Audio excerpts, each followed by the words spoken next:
Following program is rated GE. It is suitable for general family viewing.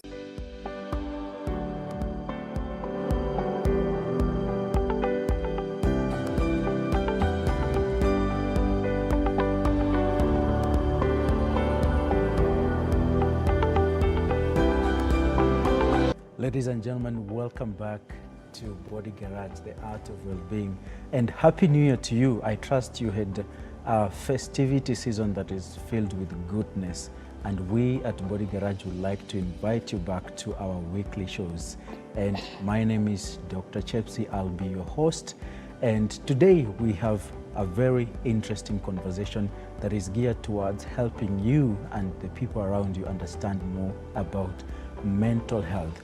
And my guest is one and only Mrs. Waithira, right? Yes. Karibu sana. Thank you. It's a pleasure to have you. Okay. Yes. As usual, our viewers really like to know who is speaking to them. Okay. Yes. Please talk to them, speak to them. They get to know you more. Thank you, Dr. Chepsi, for having me today. It's a big honor. My name is Kellen Waithira, a passionate mental health coach living with ADHD, which is something that we will discuss thereafter. So I pride myself in helping people to understand mental health, to accept themselves, and to live productive and fulfilling life in spite of maybe very disappointing diagnosis that they might have gotten about their mental health. Yes. All right. So it's not really that common to, to hear somebody come out confidently and share their stories that I have had this mental health issue and, I want to speak out to the people. But you chose to, Yes. Off camera we were discussing and you told us that you actually are working full-time as a mental health coach. Yes. Right? Yes. And from your experiences also, why do you choose that? It's because I have lived the shoe of living with a mental health condition, and I have experienced firsthand what stigma can do. I have experienced firsthand what lack of mental health education or psychoeducation can do. I have experienced firsthand the struggle that comes with loved ones who are dealing with people who have mental health conditions, and they do not know how to support their loved ones and even to support themselves, because by extension, the impact of mental health or mental illnesses affects not only the patient themselves, but also the people in their lives who surround them, their spouse, their parent, their child, sometimes even the boss. You as maybe a boss and your employee has a mental health condition, yet they are very good at what they do. Now you're torn between, now how do I handle this person, because their skill is useful in our organization, but they're having such a hard time dealing with themselves, So I have experienced firsthand the impact of lack of mental health education. So the minute I got the opportunity, oh my God, I tell it to the ends of the world. And I have seen the great impact that it has. It changes such a perspective or a mental perspective when somebody is equipped with knowledge. That's why you hear them say that knowledge is power. Yes. So that's why I do it. And having walked the shoe, I'm able to even be more empathetic. When those people come to me and they are telling me, Kellen, my mother keeps telling me this thing, and yet I'm having such a difficult time explaining to them that it is something which is kind of out of my control, and maybe this is how they can support me. I'm able to understand them from the point of somebody who has actually gone through that, So how then can I not be passionate about it? Yes. I can see the passion. Yes. Yeah.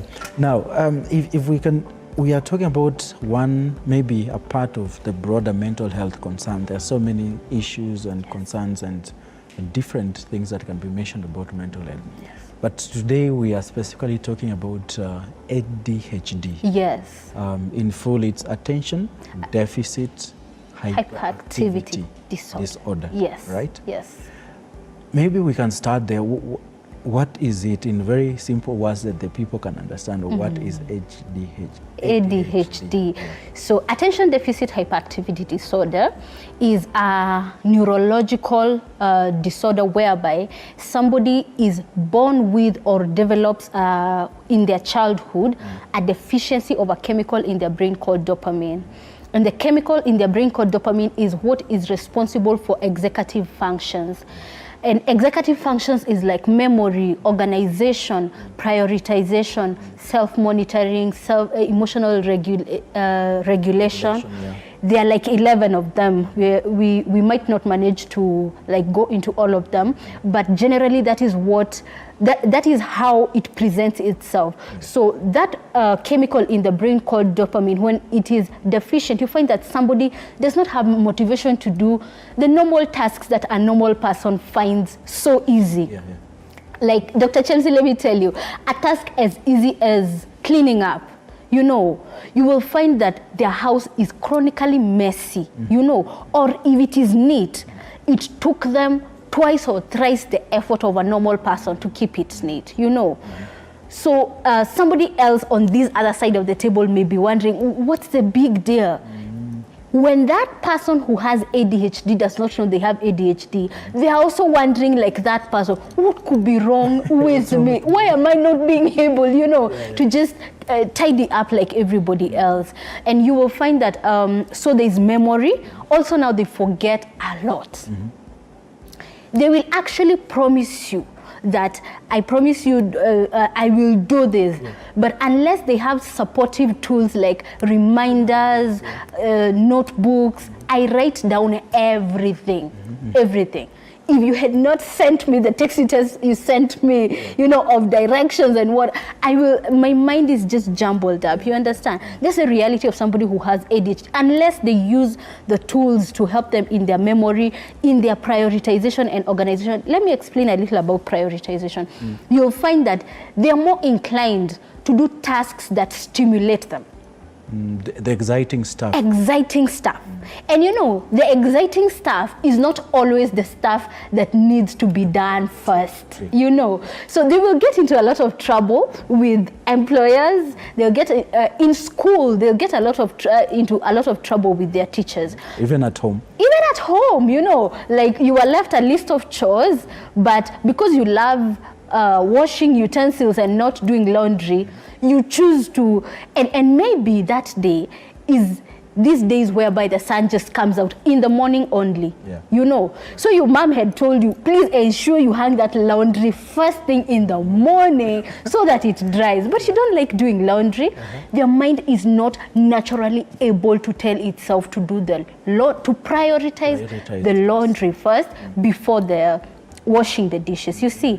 And it's because when they do tasks that stimulate them or tasks that excite them, it triggers their brain to produce dopamine, which now gives them the motivation to do the things that they don't like. You see, that's why their mind is doing things like that. So that's, in layman's language, that's actually what ADHD is. So also you will find that they're not able to sit still. That's what I wanted to ask, like in the context of a home, and maybe if you don't mind from your own experience, how do you think your childhood was, you know, at home? Oh, I really was the child who is always told, settle down. Kellen, settle down. Kellen, sit. Oh my God, like in church, sitting through a sermon was almost painful. You know, like by the first 15 minutes, I'm already up and going. Like, you guys, I'm bored, I'm done, you know. So that hyperactivity, and you will find that the hyperactivity, okay, there are two types of ADHD. Can I mention that? Yes. There are two types of ADHD. There is hyperactive ADHD and there is inattentive ADHD. So you will find that somebody who has hyperactive ADHD, they are more extremely hyperactive But there is also the other one who experiences not physical hyperactivity, but mental hyperactivity. Now, mine was a little of physical hyperactivity and a lot of mental hyperactivity. By mental hyperactivity, you find that now when someone is, I'm not being able to follow through, and that's why my mind is jumping to think other things, you know. So you might be in a room listening, but I'm gone. You're not absorbing anything from that. Yes. I'm in India thinking of they are making new phones, and yet my head is elsewhere, you know. Unless the topic is very stimulating. To you? Yes. Like now, a rough example is that when I was in campus, I don't know if that qualifies as childhood. Teenage or early 20s. Yes. You would find that there is some topics, okay, let's say a unit.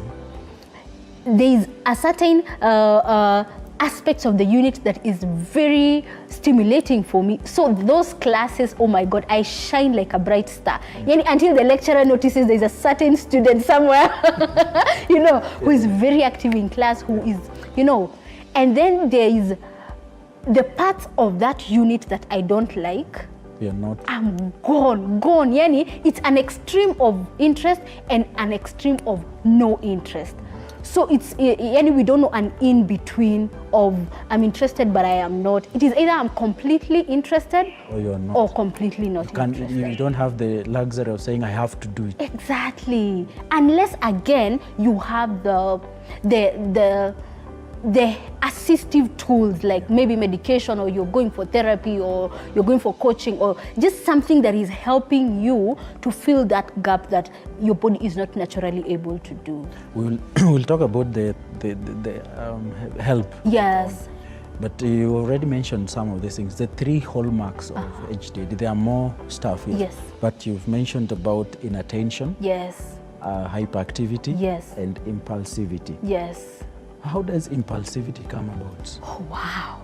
Now that's the most interesting part of ADHD, because you will find, and maybe this will also highlight the importance of somebody who, if somebody realizes that they might be having ADHD, the importance of them seeking help early. Because now, as life progresses, the impulsivity now is what starts causing damage in somebody's life. Like, as you grow older, the impulsivity becomes more and very intense, and it causes, because now the impulsivity starts becoming subject to important decisions. You will find that somebody who has ADHD, if they like you 100. If they don't, and I'm telling you, there is one thing you will do, just one. If they stop liking you, they do not have that in between. They stop liking you 100, and because of the impulsivity, they end their relationships like this. Then you're wondering, but we were okay yesterday, and the person is saying, but last night you just said this. And that in itself, without having to rationally take the time to think about it, they impulsively ended the relationship. You see, they impulsively quit jobs without thinking of the bills they'll have to pay at the end of the month, without thinking about things that they'll need to take care of, also without thinking that they need career growth. You see that impulsivity of, because they were told, now, you will also help me to stay in topic, because I can easily I can easily be all over the place. Mental hyperactivity. One thing that makes people who have ADHD to also make those kind of irrational, impulsive decisions is because of something called rejection sensitivity dysphoria. We are very sensitive to rejection, and it is either real rejection or perceived, anticipated rejection. You see, so maybe their boss just comes and innocently corrects them about something which actually, even you from this side, you can see it needs correction.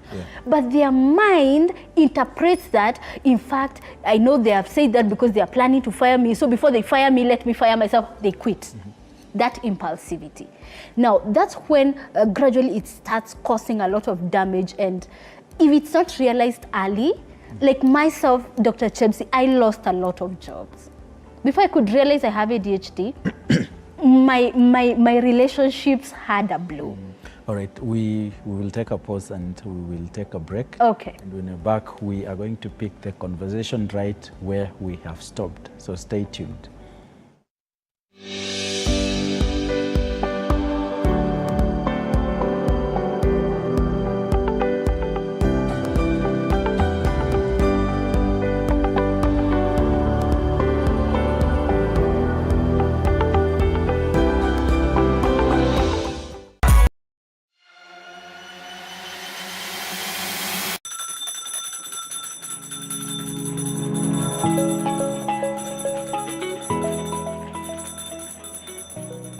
Wanasema wasemao kuwa elimu ni bahari haishi kwa kuchotwa.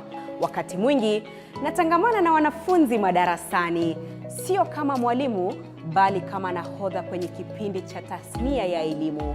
Na iwapo utanikosa madarasani, basi utanipata nyanjani nikisaka habari zenye usawa, ufasaha na ukweli. Na iwapo utanikosa nyanjani, bila shaka utanipata studioni hapa nikisoma habari na kuendesha mijadala mikomavu. Mimi ni Andrin Kilemi, mpenzi wa lugha ya Kiswahili na elimu kwa jumla.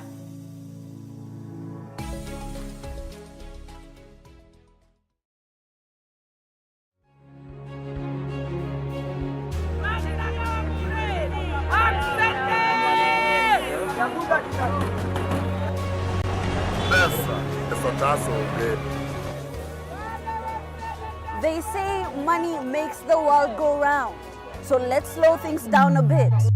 Put things in perspective. From the markets to the streets to the stocks, we make the complex comprehensible. Join me, Hibak Said, on TV47 Business News for market insights like never before.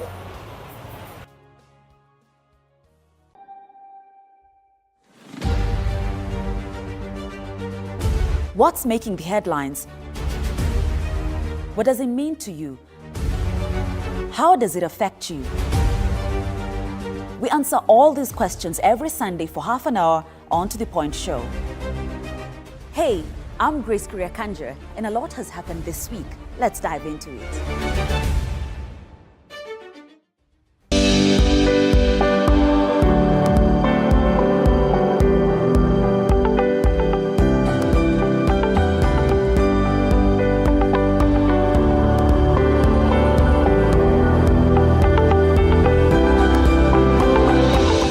Welcome back. Thank you so much for watching our show. And this is Body Garage, the Art of Wellbeing. I'm your host, Dr. Chebsi.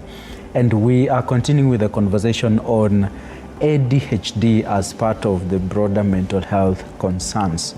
And Waithira here is talking to us as a coach and from personal experience, right? Yes. Yeah, so we took a break from where you were talking to us about impulsivity. Yes. And how impulsivity in ADHD becomes more prominent as somebody grows older. Yes. If you'll allow me to take you back to childhood, how does impulsivity manifest in childhood? Now, in childhood, the kid who has ADHD is the one who blurts out answers in class. The teacher says that lift your hand for you to answer. Like, and if you don't lift your hand, you'll get into trouble. But they will still. As schools are usually are, you have to lift your hand. Yes. But for them, for somebody in that case, you can't. They don't have time for that. And they almost do not have much control. When the answer comes in their mind, it comes to their tongue faster than they can control it. And they say it, you see. And also, it gets them in a lot of trouble because they say what is in their mind. And what is in our minds is not always the right thing to say. So if let's say they see somebody and their dress has a patch, the kid who has ADHD is the one who will say, look at your dress. They don't care the consequences. They don't care where Yes. It's in public or private? Yes, you know, like their parents usually have to do a lot of, you don't tell people that. Come on, be kind. You should not say that all the time, because the words in their head translates to their mouth faster than they can control it. You see, it's very impulsive. Yeah.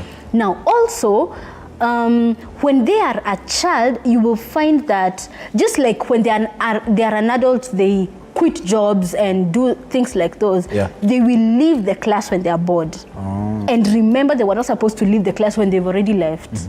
You know, acting very impulsively. But now it gets, and you know, when someone is a child, you will hear them say, they're just being a child. Like, it will cool off. Like, you realize that most of this behavior, it's common almost in with all children. So where is the line that we say this is not normal? Yeah. Now the child has gotten to 10 to 12 years. Preteen, you know, by the time the child is in preteen, already they're being aware of themselves and they have much control. They are aware of how people look at them. But now for the child who has ADHD, their mind does not interpret it that way. And that's why you'll find that people who have ADHD, autism, dyslexia, and other learning disorders, they're called neurodivergence. And the normal or the larger population of people are called neurotypicals, because their brain actually, Dr. Chebsi, there are studies that have proven that the brain structure of somebody who has ADHD or who is neurodivergent, who has ADHD, autism, and the learning disorders, it's structured, it's literally structured even differently. Like the frontal lobe is a little smaller, you know. You will find that, what were we talking about? Where was it? I lost track. You're saying that the children, for example, people who have ADHD, their brain is a bit structured. Yes, how you know that now this is a little, it's not just being a child. Exactly. Now they're into their preteens, but they're still very impulsive. They're still very disorganized. They can barely get themselves to do homework which they don't like. Like now, oh my God, I don't know if it's okay for me to mention this. I have a client who is a preteen, and sometimes in the session we have to do, I have to do with her the homework which she doesn't like. She can get herself to do it. And imagine, Dr. Chebsi, that's the reality of it. Like, unless that person is taking medication and they are literally working with somebody who understands them, it's so difficult for them to do the things that they don't like. Now, when they've progressed like that into teenagehood and they're still not being able to regulate themselves, instantly just know there is a problem. And if that problem is not addressed at that point, now you see that now the impulsivity starts becoming on big life-impacting decisions like marriage, relationships, jobs, finances. Someone who has ADHD, when they want to spend, they spend. And that's not how you live, you know. And they will sometimes impulsively spend even money that they don't have. Now, spending money which you don't have means that you're getting into debt. You see where trouble starts coming into. Yes, so like as I had mentioned, like for me in my case, by the time I was getting diagnosed with ADHD, because I got diagnosed with ADHD when I was into my adult years, 26. A lot of damage. Oh my God. Had already happened. Had already happened. I was in so much debt. My relationships were in crazy mess. We will talk about that later. We will talk about the effects. I want you to a bit, just in summary, like you've talked to us how impulsivity and the stuff happens in childhood. Yes. But from your own experience, like, how was your childhood up to teenage? It was exactly like that. Jumping up and down, never sitting still, getting trouble in school because I can't get myself to do homework which I don't like. Losing my things all the time. Oh my God, let me talk about that. Because you see, because of the disorganization and the memory, very low memory, number one, when you're disorganized, are more likely to put your bag in a place where is not where you usually put it. And then you forget that you put it there. You've lost it. So I am the children who my mom had to buy, used to break my pencil into 3. You know, and the long one is broken. Yes, she buys the longest pencil in the market and breaks it into 3 because it will last only a week, maximum a week.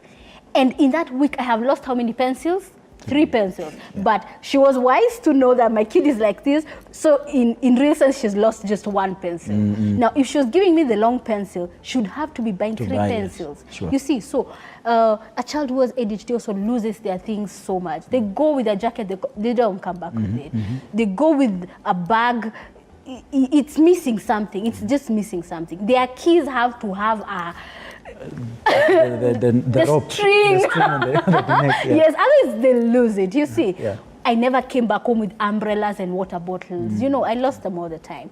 Also, the impulsivity of not being able to sit still, like in church or when we go for events. The disorganization. Kellen, your room is a mess. Like, can't you be like your siblings? You know, I've had those comments enough times. How was your relationship with your siblings? Were you getting in fights with them? Were you getting angry because maybe you are being treated differently? Yes, there was a lot of sibling rivalry, especially in my preteen years, heading towards high school. A lot of it, because now, you see now that notion of she's just a child. Imeisha. Now literally I'm now growing into and I can't help myself, you know. So now that's when my parents would do a lot of that. Why can't you be like your sister? Why can't you be like, and I'm thinking also myself, why can't I be like her? I also don't know why I'm not like her, you know. So there was a lot of fights and a lot of sibling rivalry, and it also caused me depression.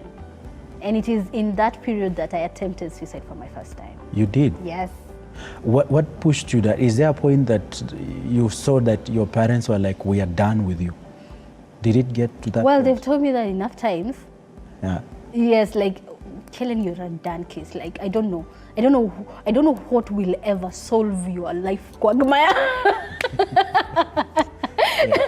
In fact, me getting the diagnosis of ADHD also answered a lot of questions for them. Because there are times when they were thinking that maybe it's us who are not parenting her well. You know, it also answered so many questions for them.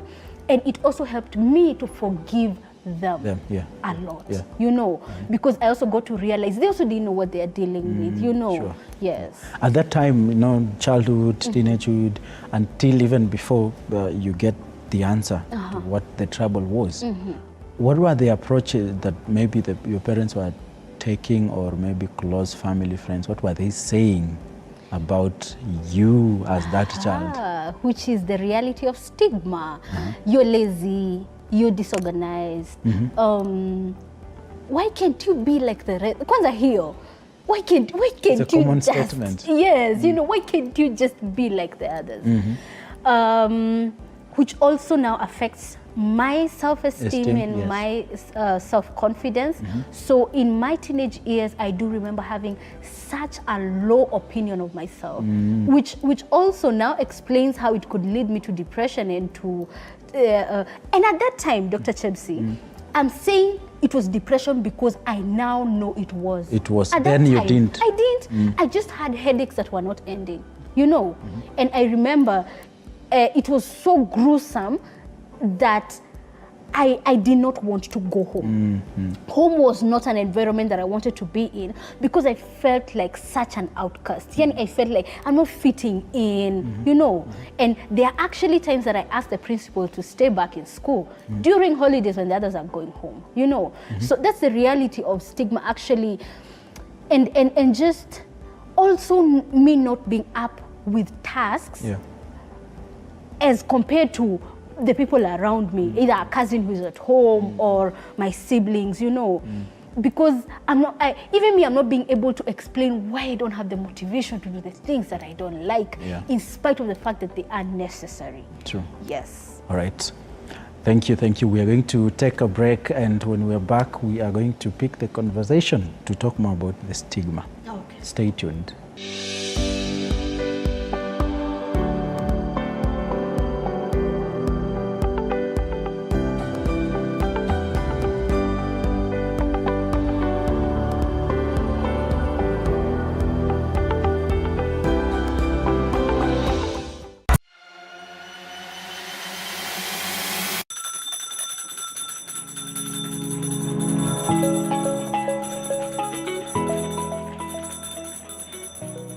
Wanasema wasemao kuwa elimu ni bahari haishi kwa kuchotwa. Wakati mwingi natangamana na wanafunzi madarasani, sio kama mwalimu bali kama nahodha kwenye kipindi cha tasnia ya elimu. Na iwapo utanikosa madarasani, basi utanipata nyanjani nikisaka habari zenye usawa, ufasaha na ukweli. Na iwapo utanikosa nyanjani, bila shaka utanipata studioni hapa nikisoma habari na kuendesha mijadala mikomavu. Mimi ni Andrin Kilemi, mpenzi wa lugha ya Kiswahili na elimu kwa jumla.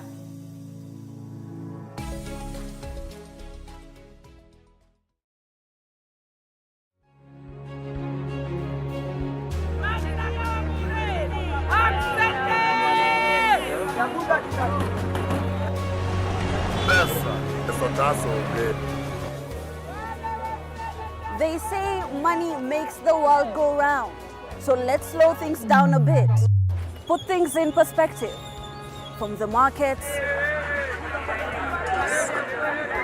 to the streets to the stocks, we make the complex comprehensible. Join me, Hyperactivity, on TV47 Business News for market insights like never before.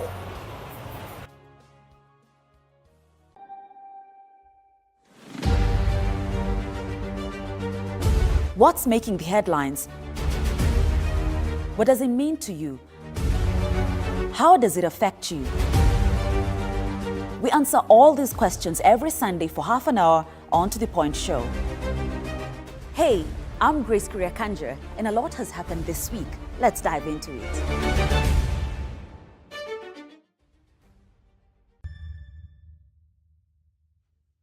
The news that matters the most is the one that hits close to home. When disasters strike, we are there to inform you. When the bullets are flying, we tell you who's shooting and why. Reporting on your victories, your health, your money, your security, your past, present, and future. We are interested in telling the stories of creativity, hard work, and resilience that you are known for. That is our job. This is my job. My name is Victor Moyakane, and it's my honor to bring you this news this way every Thursday night on the home of Untold Stories.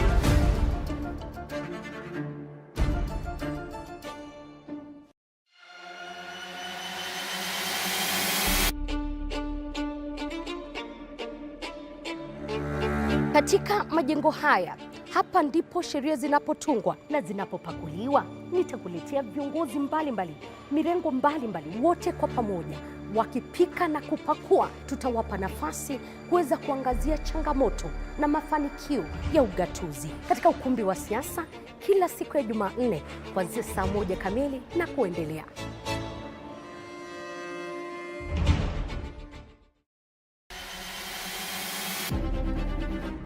Toka eneo hili la Naivasha kwenye kaunti 032, gatuzi la Nakuru. Toka kaunti ya Elgeyo Marakwet, kaunti 02.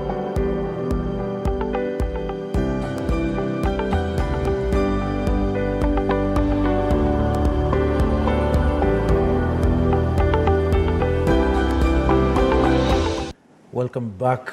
Thank you for continuing to watch this episode of Body Garage. And I'm your host, Dr. Chebsi, as we continue with the conversation on ADHD as part of the broader mental health issues. Just a bit on the stigma as we finish that part, and then we go to how can somebody be helped. Was there a period like of stigma to the extent of witchcraft, go for prayers? No, having grown up in a very strict Christian home, there was actually a lot of that thing of you need to pray more. You know, your faith is faulty. Okay. You know, the Lord tells us don't be anxious. Why are you anxious? You know, those things. But no matter how much I prayed or was prayed for, there was still just a missing part of that puzzle, you know, and which I have now come later to know that it was a condition this whole time. It's not just that this child was weird or that she was possessed, and you'll find a lot of that in the African communities, you know, like mpeleke akaone nyanya yake, amwambie shida iko wapi, you know. Yes, or the traditional healers, or she needs an exorcism. That's all just part of stigma, and I did go through it, but actually now from the Christian community. Okay. Yes. All right. Now let's talk about getting help, treatment, solutions. You know, how does even somebody start? So first, briefly, what now made things worse? What was the situation until now at 26? I guess now you said enough is enough, let me go and seek help. What happened? Actually, I was diagnosed just after losing my dream job. You know, like as I had told you earlier behind cameras, I'm a trained project manager, and that's what I had been doing before I fully went into mental health coaching. So I had been getting jobs and losing them, and I'm not understanding why. I'm so intelligent. But in school, I was always tops. You know, I could. Despite not completing. Imagine. Because there's an aspect of ADHD called hyperfocus. Yes, hyperfocus. Right? Yes. So we may not do this thing that we don't like, but that thrill or that rush of a deadline which is approaching makes us to get into a situation whereby we are able to capture so much information in such a short time. So the whole time I have not gone to class, or I've gone to the classes that I wanted, but the night before the exam, I read the whole semester's work, go into the exam room the next day, probably late, and pour all of it and pass, you know. So you are now working? Yes, I was working. Job after job. I was losing jobs after jobs. By that time, I was at the brink of losing my marriage, which I really treasured. At that time now, my child was even younger. She was a newborn stage, and I was not being able to function as a mom. And clearly, because I have had so much mental health education, I knew this is not postpartum depression. So what is it? You know, and I'm not being able to be up with the tasks of motherhood now. You are a wife, you're working in the corporate world. So it did get to a point whereby we separated with my husband. And shortly after that, I lost my dream job. And now I was 100% convinced there is something, there's an elephant in this room. And because I had already been in therapy for many years, I now went to my therapist and told them, you know what? Please tell me there is something. That's when she gave me assessment forms and did several other tests on me. And by the time she was done, she did not even need to get done. By the time we were like 3 hours in, she was like, girl, you have so much ADHD. Your scores are crazily high. Like, I don't know how this was not picked when you were a child. And instantly, that's when I asked her, now, what is this ADHD? And she explained to me. She asked me random questions like, can you tell me how you do your house chores? Oh, I couldn't even get to midday. It was already chaos enough. So those questions were part of the diagnosis? Yes, they were part of the diagnosis process, of the assessment, you know. And of course, now with the assessment and with the diagnosis comes starting to take medication. And more more objective therapy, because you know there's a normal, just general So therapy. you've been doing therapy all these years, but nothing was happening. Yes, neither I nor my, actually the only time that I think I almost got diagnosed for something, it was supposed to be depression. And, oh my God, my therapist told me on a Friday, come on Monday, we assess you for depression. And because I was so afraid because of the stigma of having to take mental health medication and all that, you'll be told you're mad or something is wrong. Between Friday and Monday, I masked it so well such that by Monday she was convinced I don't have depression. You know, so this whole time we had never thought of ADHD until that point whereby I was in so much debt. My relationships are hell, you know, debt, marriage, yes, work, jobs, and then all the businesses I had tried were also failing, you know.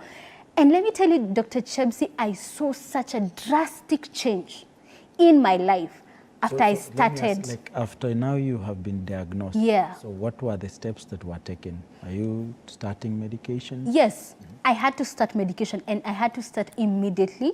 Second, I had to now go for objective therapy. Yani now I had to go for ADHD specific therapy. And also coaching. I'm a coach who has been coached. Yes, I'm a coach who has been coached, because you are now trained from scratch to do your executive functions. How do I handle it when my memory is messy? How do I get better at organization? How do I get better at prioritization? How emotional regulation. Before this show started, I told you to put for me tissues here because I know.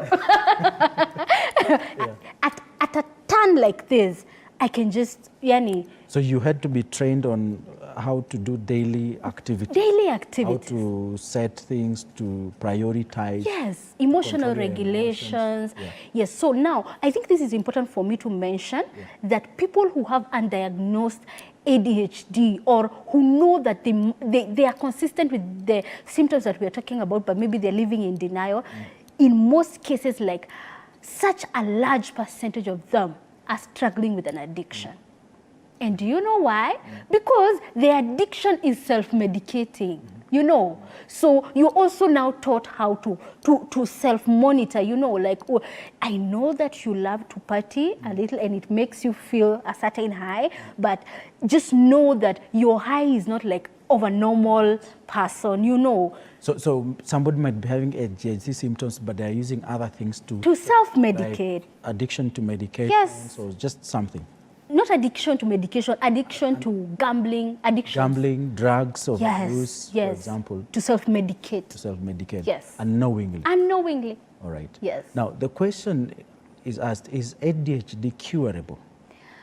Not really. But it's manageable to a very high. So the objective is to control the symptoms so that you're able to function daily in your life. Yes. And achieving this control so that somebody can function, it is achievable. Yes, it is achievable. Look at me here. It is achievable. Yeah. Like, why do I have a ring on my finger? We got back together. The same person. My same husband, you know. You know, and right now, I can sustain a business. You can sustain a business? If I got employed, I can sustain a job. I couldn't do that before. You know, like I'm more responsible with my finance. I'm less impulsive. I'm able to control my emotions better. I can organize my day and it gets organized. I now know how to help my memory.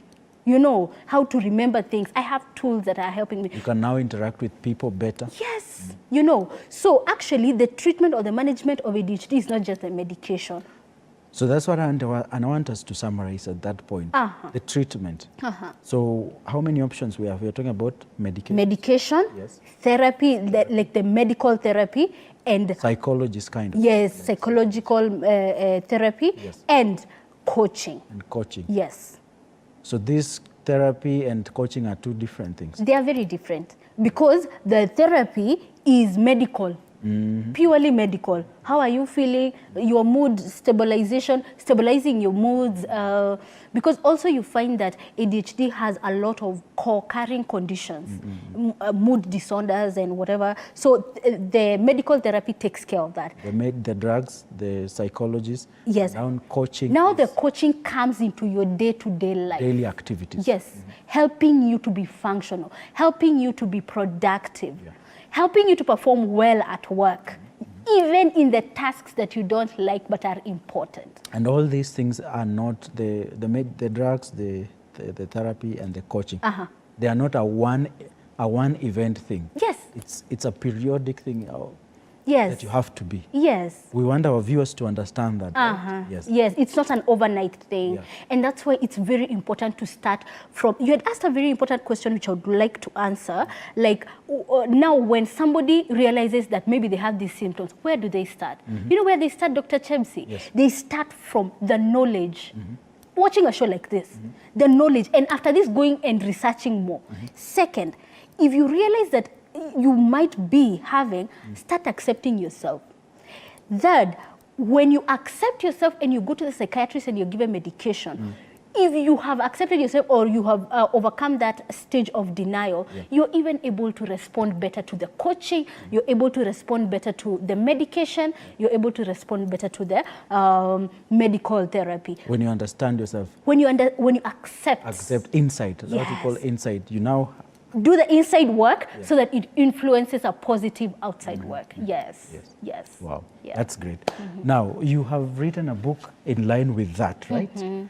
We'd like to share with the viewers a snippet of what the book is. Yes. Where can they get it and what are they going to learn? Yes, it's called The Art of Being Neurospicy, Understanding Adult ADHD from an African ADHD's perspective. Of course, because the topic of mental health in the African community is very misunderstood. And also when the opinion is given from a westernized opinion, it might not fit in well with an African perspective. Also, the very important part is, I wish someone had told me these things earlier. So those are the things you will learn inside here. The things that I had wished I had known that would have prevented me from having to go through all that turmoil, losing jobs, losing my marriage, failing at businesses and just being so hopeless, you know. Yes. Where can the people find you? They can... Oh, they can find the book at Nuria Bookstore. You. Me. They can find me on social media, Kellen Mugo. Yes. Yes, and also kellenmugo.com, Kellen Mugo TikTok, Kellen Mugo Instagram, Kellen Mugo Facebook. All right. Yes. Pleasure. It's Thank great you. having you. Thank you. Thank you, every viewer that has watched this show this far. I've been your host, Dr. Chepsi. This has been Body Garage, the Art of Well-Being, and I trust that you've learned much about ADHD and how it affects the daily life. So next time you have your child or somebody around, do